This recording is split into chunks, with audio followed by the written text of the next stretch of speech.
പൊളിമിക്സ് ആരംഭിക്കുകയാണ്. ഏവർക്കും സ്വാഗതം.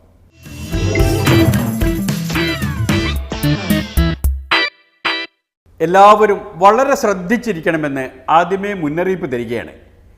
പരിപാടി കണ്ടിട്ട് കുത്തിവെപ്പ് എടുക്കേണ്ടി വരികയാണെങ്കിൽ പൊളിമിക്സ് ഉത്തരവാദിയായിരിക്കുന്നതല്ല.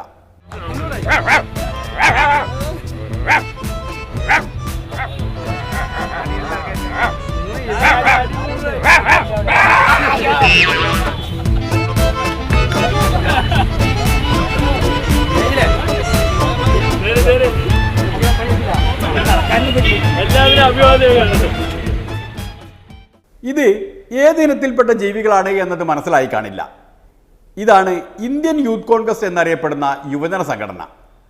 പാലക്കാട്ടൊക്കെ കാണപ്പെടുന്ന ഇനത്തിൽപ്പെട്ട യൂത്ത് കോൺഗ്രസ്.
പാലക്കാട് നഗരത്തിലെ തെരുവുനായ ശല്യം അവസാനിപ്പിക്കാൻ ഇറങ്ങിയതാണ് യൂത്ത് കോൺഗ്രസുകാർ. 10 മാസങ്ങൾക്ക് മുൻപ് നഗരസഭയുടെ പവിത്രമായ ഹാളിലേക്ക് തെരുവുനായക്കളുമായി BJPക്കാർ ഒരു സമരം നടത്തിയിട്ടുണ്ടായിരുന്നു. എന്നാൽ ഇന്ന് ആ സമരക്കാർ എവിടെ പോയെന്നാണ് യൂത്ത് കോൺഗ്രസ് ചോദിക്കുന്നത്. നഗരനിരത്തുകളിൽ നഗരത്തിൽ ജനങ്ങളുടെ ജീവനും സ്വത്തിനും ഉറപ്പുവരുത്തേണ്ട നഗരസഭ ഇന്നിവിടെ ഉറക്കം നടിക്കുകയാണ്. ഈ നഗരസഭയുടേതായ പ്രഖ്യാപനങ്ങളും വാർത്തകളും എല്ലാം പുറത്തു വരുന്നത് നഗരസഭ വൈസ് ചെയർമാൻ്റെ പേരിലാണ്. യൂത്ത് കോൺഗ്രസ് ചോദിക്കുകയാണ്, പാലക്കാട് നഗരസഭയുടെ ചെയർമാൻ എവിടെ, ഉറക്കത്തിലാണോ? എന്നാൽ കോൺഗ്രസുകാർ നടത്തുന്ന ഏതു സമരത്തിന് പിന്നിലും ഗൂഢാലോചനയുടെ മണം പിടിച്ചു നടക്കുന്ന ഒരാളുണ്ട്. ഈ കേരളത്തിൽ കോൺഗ്രസുകാർ ജയിലിൽ പോകണമെന്ന് AK ആന്റണി വന്ന് ആഹ്വാനം ചെയ്തിട്ടുള്ളത്. വെറുതെ ആളുകൾക്ക് ജയിലിൽ പോകാൻ പറ്റുമോ? ഈ കേരളത്തിൽ ഇടതുപക്ഷ സർക്കാർ UDF ചെയ്തതുപോലെ വെറുതെ ആളുകളെ ജയിലിൽ അടക്കില്ല. കുറ്റകൃത്യങ്ങൾ ചെയ്യുന്നവരെ മാത്രമേ ഇടതുപക്ഷങ്ങളുടെ സർക്കാർ നിയമ നടപടിക്ക് വിധേയമാക്കുകയുള്ളൂ. അപ്പോൾ ആന്റണി ആഹ്വാനം ചെയ്തത് കുറ്റകൃത്യങ്ങൾ ചെയ്യണം. കുറ്റകൃത്യങ്ങൾ ചെയ്തവർക്കേ ജയിലിൽ പോകാൻ കഴിയൂ. കേരളത്തിലെ കോൺഗ്രസുകാർ കുറ്റകൃത്യങ്ങളിൽ ഏർപ്പെടണം എന്ന് കോൺഗ്രസിന്റെ ഒരു അഖിലേന്ത്യാ നേതാവ് വന്ന് മുൻ മുഖ്യമന്ത്രി കേരളത്തിൽ ആഹ്വാനം ചെയ്തതോടുകൂടി കോൺഗ്രസുകാർ ഇപ്പോൾ മത്സരമാണ്. എങ്ങനെയാണ് ജയിലിൽ പോകേണ്ടത്, അതിലെന്തെങ്കിലും ചെയ്യാൻ. ആന്റണി പറഞ്ഞതല്ലേ ഒരു 2 ആഴ്ചയെങ്കിലും കിടക്കാം എന്ന് കരുതി കോൺഗ്രസുകാർ ഇപ്പോൾ ഓരോ സ്ഥലത്തും പലതും കാട്ടിക്കൂട്ടി എങ്ങനെയെങ്കിലും അറസ്റ്റ് വരിക്കുക, എങ്ങനെയെങ്കിലും ജയിലിൽ പോവുക എന്നൊരു പരിപാടിക്ക് തുടക്കം കുറിച്ചിരിക്കുകയാണ്. സഖാവ് കോടിയേരി ബാലകൃഷ്ണൻ എന്തു പറഞ്ഞാലും ശരി, യൂത്ത് കോൺഗ്രസുകാർ പുറകോട്ടില്ല. 1960ഓളം നായകളെ യൂത്ത് കോൺഗ്രസ് നഗരസഭാ ഹാളിലേക്ക് കൊണ്ടുവന്ന് ഇവിടെ സമരം സ്ഥിരമായി രാപ്പകൽ സമരം ആരംഭിക്കാനുള്ള തയ്യാറെടുപ്പിലാണ് യൂത്ത് കോൺഗ്രസ്. നായ്ക്കോലം കെട്ടിയാൽ കുരച്ചല്ലേ പറ്റൂ.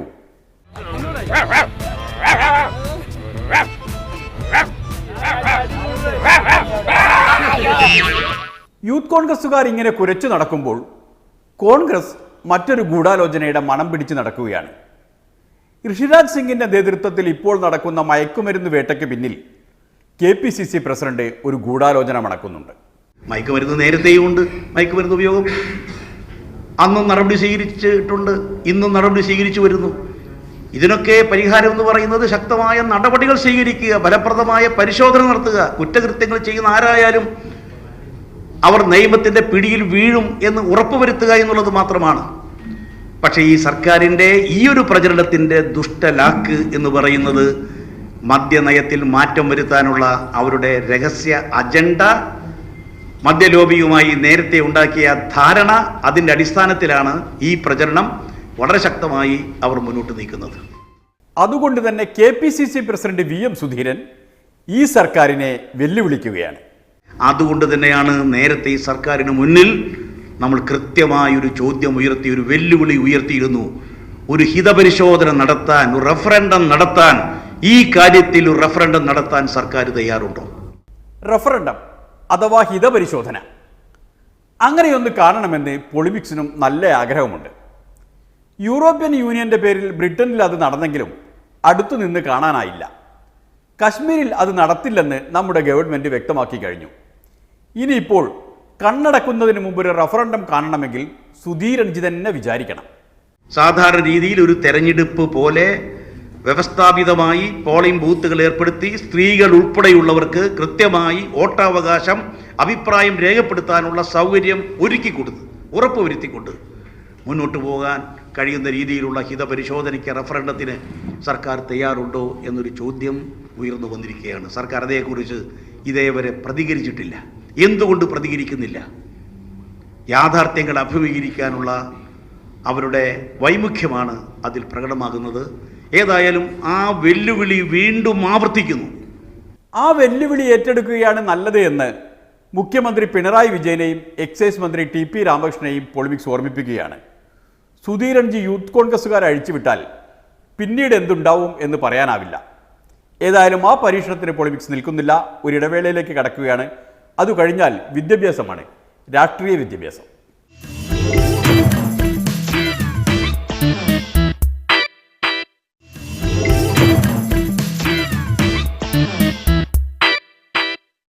അറിയാമല്ലോ, പൊളിമിക്സ് ഒരു വിദ്യാഭ്യാസ പദ്ധതിയാണ്, രാഷ്ട്രീയ വിദ്യാഭ്യാസ പദ്ധതി.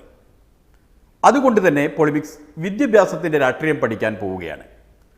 അറിഞ്ഞിരിക്കേണ്ട അടിസ്ഥാന വസ്തുത 1957 തന്നെ കേരള വിദ്യാഭ്യാസത്തിൻ്റെ അടിത്തറ മാറിയിട്ടുണ്ട് എന്നതാണ്.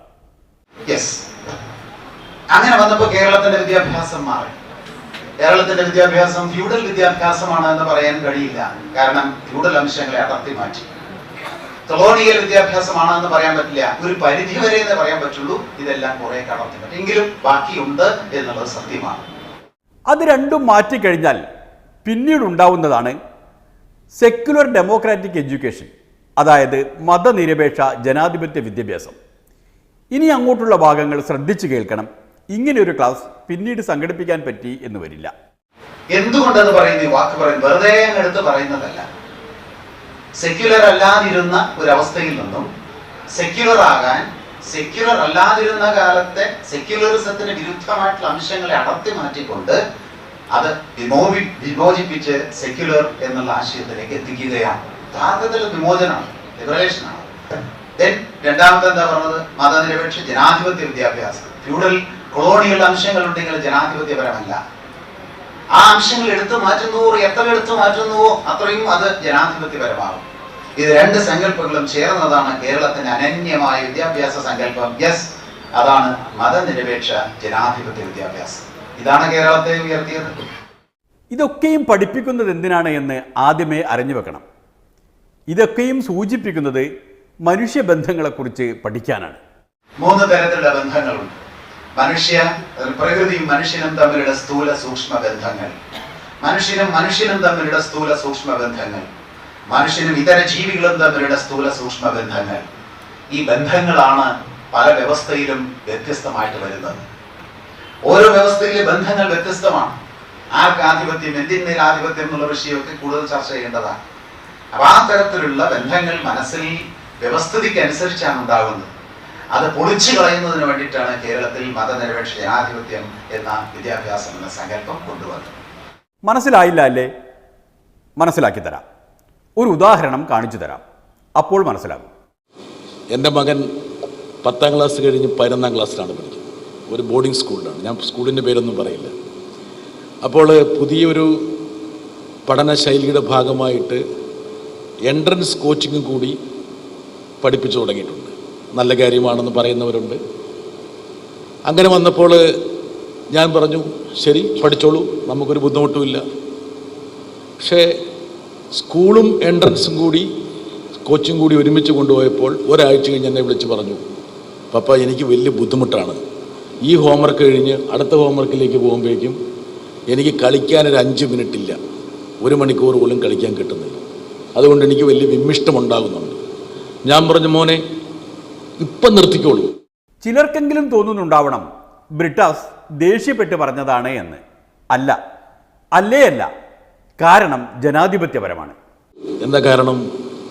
നിന്റെ പഠനം പുസ്തകത്തേക്കാൾ കൂടുതൽ ഞാൻ ആഗ്രഹിക്കുന്നത് പരിസരത്ത് നിന്നാണ്. നീ കോപ്പ അമേരിക്ക മത്സരത്തിൽ ആര് ജയിച്ചു എന്ന് അറിയാതെ നീ പഠിക്കുന്നതിലൊരു അർത്ഥവുമില്ല. നല്ല സ്പോർട്സ് കമ്പനിയാണ്.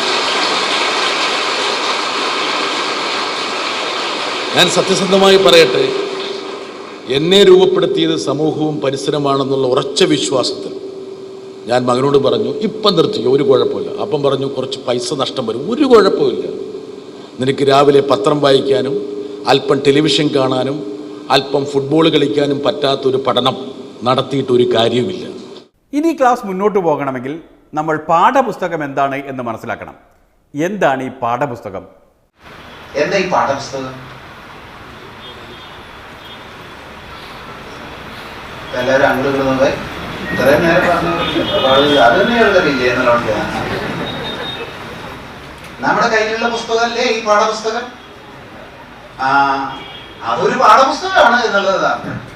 യഥാർത്ഥ പാഠപുസ്തകം പ്രകൃതിയാണ്. അറിവുകൾ നമ്മുടെ മനസ്സിലേക്ക് സംക്രമിപ്പിക്കുന്ന എന്താണോ അതിനെയാണ് നമ്മൾ പറയുന്നത് പാഠം നൽകുന്ന പുസ്തകം. എല്ലാവർക്കും മനസ്സിലായി കാണില്ല, മനസ്സിലാക്കി തരാം. വേറൊരു ഉദാഹരണം കാണിച്ചു തരാം, അപ്പോൾ മനസ്സിലാകും. വായനാശീലം കുട്ടികളുടെ കുറവാണ്. സത്യസന്ധമായി നിങ്ങൾ പറഞ്ഞോട്ടെ, നിങ്ങളുടെ പാഠ്യപുസ്തകങ്ങളല്ലാതെ, നിങ്ങളുടെ ട്യൂഷൻ പുസ്തകമല്ലാതെ നിങ്ങൾ എന്തെങ്കിലും നിങ്ങൾ വായിക്കണമുണ്ടോ? എന്തോന്ന് ഒന്ന് കേൾക്കട്ടെ. എന്തോന്ന്? ന്യൂസ് പേപ്പർ ചോദിച്ചോട്ടെ, 1-2 ചോദ്യങ്ങൾ. നമ്മുടെ തദ്ദേശ ഭരണ മന്ത്രി ആരാണ്? ഒന്ന് പറഞ്ഞേ, തദ്ദേശ ഭരണ മന്ത്രി ആരാണെന്ന് ഇരിക്കോളൂ. മനസ്സിലായല്ലോ നമ്മുടെ വായന ഒക്കെ. നമ്മുടെ വായന ഇല്ല, നമ്മുടെ വായന കുറവാണ്. കേരളത്തിന് മാത്രമല്ല, യുണൈറ്റഡ് നേഷൻസിന്റെ ഒരു കണക്ക് നോക്കിയപ്പോൾ 175 രാജ്യങ്ങളിൽ വായന എവിടെയൊക്കെയാണ്, വായനയിൽ ഓരോരോ രാജ്യത്തിന് എവിടെ കിടക്കുന്നു? നമ്മൾ കിടക്കുന്ന ഏറ്റവും താഴെയാണ് ഇന്ത്യ, 163ാമത്തെ യുണൈറ്റഡ് നേഷൻസിന്റെ കണക്കാണ്. അപ്പോൾ കേരളവും ഒരു ഇന്ത്യയുടെ ഭാഗമാണല്ലോ. അപ്പോൾ ഇന്ത്യയിൽ നടക്കുന്ന കാര്യങ്ങളും ഇവിടെ നടക്കുന്നുണ്ട്. അതുകൊണ്ടാണ് സിംഹം പച്ച മലയാളത്തിൽ പറയുന്നത്, വായിക്കണം, എന്തും വായിക്കണം. ഒന്നുമില്ലെങ്കിലും ഈ നമ്മുടെ ഈ ചെന്താമാമ, ഈ പൂമ്പാട്ട, ഈ എന്തോ ചമ്പകം കുറേയൊക്കെ ഉണ്ടല്ലോ, അതൊന്നും ഇപ്പൊ വായിക്കുന്നില്ല. ഒന്നും ഞാൻ ആരുടെ വീട്ടിൽ പോയാലും കാണുന്നില്ല. സാറിന് ഫാൻറ്റം, ഞാൻ വായിച്ച കാര്യങ്ങളാണ് ഞാൻ പറഞ്ഞത്. ഫാൻറ്റം, വിക്രം വേതാൽ, ഇതൊക്കെ ഞങ്ങളൊക്കെ ദിവസേന, നന്ദനം, ചെന്താമാമ, ഇതൊക്കെ അവിടെയും ഉണ്ടായിരുന്നു. അത് നിങ്ങൾ ചിരി പറഞ്ഞു. അങ്ങനെ 2 സാധനങ്ങളുണ്ട് ഇവിടെ. വിശ്വസിച്ചാലും ഇല്ലെങ്കിലും ശരി, ബാലരമയും മലർവാടിയും വായിച്ചാലും IAS-ഉം IPS-ഉം കിട്ടും. അനുഭവസ്ഥനാണ് സംസാരിക്കുന്നത്. ഈ A+ മാത്രം വാങ്ങി നടന്നിട്ട് ഒരു കാര്യമില്ല. A+ വാങ്ങിയ ആളുകൾക്ക് എക്സ്ട്രാ മാർക്സ് MBA-യിലോ NDA-യിലോ IAS-യിലോ IPS-ന്റെ പരീക്ഷയിലോ ഇല്ല. അത് പറയുമ്പോൾ നിങ്ങൾക്ക് 40% മാർക്സ് നിങ്ങൾ വാങ്ങിയാൽ മതി ഞാൻ പറയുന്നില്ല. നിങ്ങൾക്ക് കഴിവനുസരിച്ച് നിങ്ങൾക്ക് മാർക്സ് കിട്ടോട്ടെ, അത് മാത്രമേ എനിക്ക് പറയാൻ കഴിയുള്ളൂ. ഞങ്ങൾക്ക് എല്ലാവർക്കും 60%മോ 62% വാങ്ങിയ ആളുകളാണ് ഞാൻ. എനിക്ക് പറയാൻ നാണമൊന്നുമില്ല. എൻ്റെ മക്കൾക്ക് ഇത്രയും ഒന്നേ ഉള്ളൂ. പാഠപുസ്തകങ്ങൾക്ക് അപ്പുറത്തുള്ള പാഠങ്ങൾ വായിച്ചു വളർന്നാലുണ്ടല്ലോ. അങ്ങനെ വന്നാൽ കേരളത്തിൽ എല്ലാവർക്കും പറയൂ, ഏറ്റവും മനോഹരമായ നല്ല പൗരന്റെ മനസ്സുള്ള, നമ്മുടെ സങ്കല്പത്തിലെ പൗരന്റെ മനസ്സുള്ള ഒരവസ്ഥ സൃഷ്ടിക്കപ്പെട്ടു. എത്ര മനോഹരമാണെന്ന് നോക്കുന്നത്. അപ്പൊ അതുകൊണ്ട് പൊതുവിദ്യാഭ്യാസത്തെ സ്ട്രെങ്തൻ ചെയ്യുന്ന എല്ലാ ശ്രമത്തിനും ഹൃദയം നിറഞ്ഞ സഹകരണം, മനസ്സ് നിറഞ്ഞ സഹകരണം, എല്ലാം മറന്നുള്ള സഹകരണം, വരും തലമുറയോടുള്ള വലിയ ഒരു നീതി പുലർത്തുന്ന വലിയ ഒരു യജ്ഞത്തിൽ, മഹായജ്ഞത്തിൽ നമ്മൾ പങ്കാളികളാണോ എന്ന രീതിയിൽ മനസ്സും ഹൃദയവും ശരീരവും തുറന്ന് ഇതിലേക്ക് ഇറക്കുക, യജ്ഞമാക്കി മാറ്റുക, ശ്രീനാരായണ നോക്കുക. വിദ്യ കൊണ്ട് പ്രബുദ്ധരാകാൻ ആഹ്വാനം ചെയ്ത ശ്രീനാരായണ ഗുരുവിനെ ഓർത്തുകൊണ്ട് ഒരിടവേളയിലേക്ക് കടക്കുകയാണ്. അതു കഴിഞ്ഞാൽ ഒരാശാന്റെ കുടിപ്പള്ളിക്കൂടത്തിൽ പോയി ഇരുന്ന് പഠിക്കാനുണ്ട്.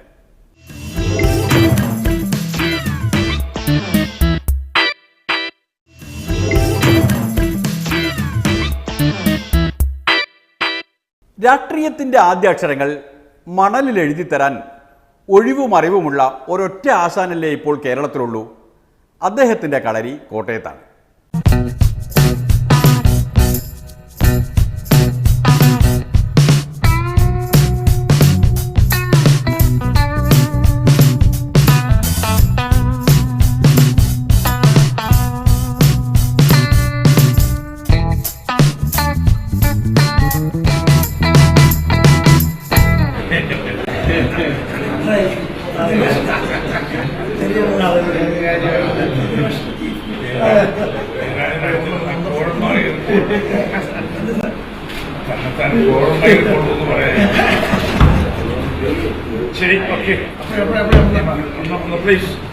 ഇതാണ് മാണി സാറിൻ്റെ കളരി അഥവാ കേരള കോൺഗ്രസ് സ്റ്റിയറിംഗ് കമ്മിറ്റി.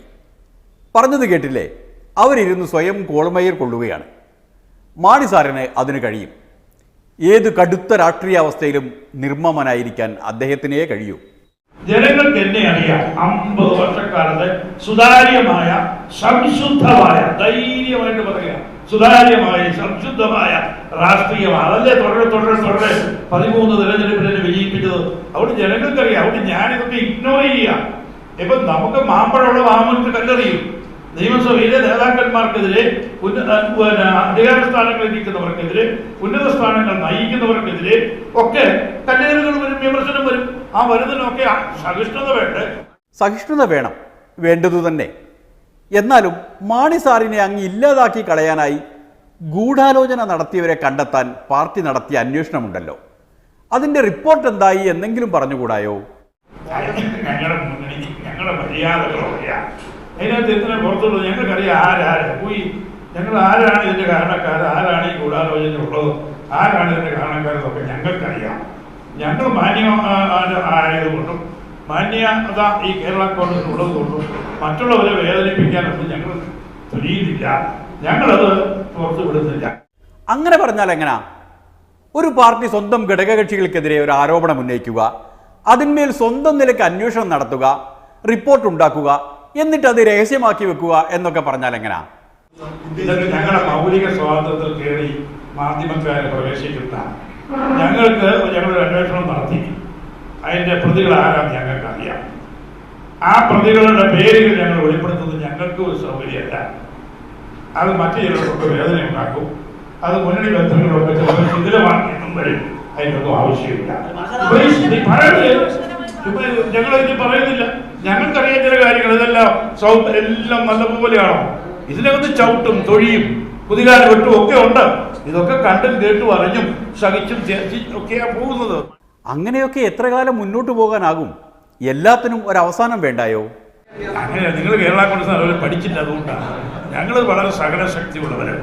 ഞങ്ങളെ കേരള രാഷ്ട്രീയത്തിൽ 50 വർഷമായിട്ട് ചവിട്ടുകയും ഇടിക്കുകയും ഞങ്ങൾ ഈ നമ്മൾ വാഴക്കിട്ട് വാഴ എന്താ പറയപ്പെടുന്നത്, ഇടിക്കുമ്പോൾ തോറും വാഴ തഴച്ചു വളരും എന്നാണ് പറയുന്നത്. വാഴക്കിട്ട് ഞങ്ങൾക്ക് ഇടിയൊക്കെ വരും. ഞങ്ങൾ അന്നേരം വീണ്ടും തഴച്ചു വളരും കേരള കോൺഗ്രസ്. പണ്ട് മാണി സാറ് പറഞ്ഞിരുന്നത് കേരള കോൺഗ്രസ് വളരും തോറും പിളരുമെന്നാണ്. ഇപ്പോഴിതാ പറയുന്നു ഇടിക്കും തോറും വളരുമെന്ന്. ഏതായാലും ഇടി കൊണ്ട് മടുത്ത ചിലർ സ്റ്റിയറിംഗ് കമ്മിറ്റിയിൽ ഒരു ആവശ്യം ഉന്നയിച്ചില്ലേ, UDF ഇടണം എന്ന ആവശ്യം. അതൊരു നല്ല നിർദ്ദേശമല്ലേ? പല അഭിപ്രായങ്ങൾ മെമ്പർമാരല്ലേ മുന്നണിയുടെ പ്രവർത്തനങ്ങളെ വളരെ വളരെ വളരെ വിമർശനാത്മകമായി മുന്നണി പ്രവർത്തനങ്ങളെ ഇവിടെ വിലയിരുത്തി. എല്ലാം വിമർശനാത്മകമായി വിലയിരുത്തുകയോ ഒരു സ്വയം വിമർശനമാണ് നടന്നത്. സ്വയം വിമർശനം നമ്മുടെ മുന്നണിയെ സംബന്ധിച്ച്, ഞങ്ങളുടെ പാർട്ടിയെ സംബന്ധിച്ച്, കേരള കോൺഗ്രസ് ഉൾപ്പെടുന്ന മുന്നണിയെ സംബന്ധിച്ചല്ല, ഒരു സ്വയം വിമർശനം ഇവിടെ നടന്നു. പോരായ്മകളൊക്കെ ചൂണ്ടിക്കാണിച്ചു. അങ്ങനെയുള്ള വിമർശനങ്ങൾ നടന്നിട്ടുണ്ട്. അതായത് കേന്ദ്രത്തിലും കേരളത്തിലും ഭരണമില്ലാത്ത കോൺഗ്രസുമായി ഇങ്ങനെ കൂട്ടുകച്ചവടം നടത്തിയതുകൊണ്ട് ഇനി ലാഭമുണ്ടോ? ഇനിയെങ്കിലും നല്ലൊരു സഖ്യകക്ഷിയെ കണ്ടെത്തുകയല്ലേ നല്ലത്? അങ്ങനെ ഞങ്ങൾ ലാഭക്കച്ചവടമൊന്നും കേരള കൊണ്ടുവന്നില്ല. കേരള കൊണ്ടു അങ്ങനത്തെ കച്ചവടങ്ങളൊന്നുമില്ല. ഞങ്ങൾ മുന്നണി മാറുന്നതിനെ പറ്റി ആലോചിച്ചിട്ടില്ല. അതിനിപ്പോൾ ഒരു സാഹചര്യവും മുന്നണി മാറ്റത്തിനില്ല. ഇതൊക്കെ ഓപ്പണാണ് ഇങ്ങനെയുള്ള കാര്യങ്ങളൊക്കെ. എന്നാൽ ഇനി തുറന്നങ്ങ് ചോദിച്ചേക്കാം, മാണി സാറും ജോസ്മോനും NDAയിലേക്ക് പോകുന്നു എന്ന് പറഞ്ഞു കേൾക്കുന്നുണ്ടല്ലോ, ഉള്ളതാണോ?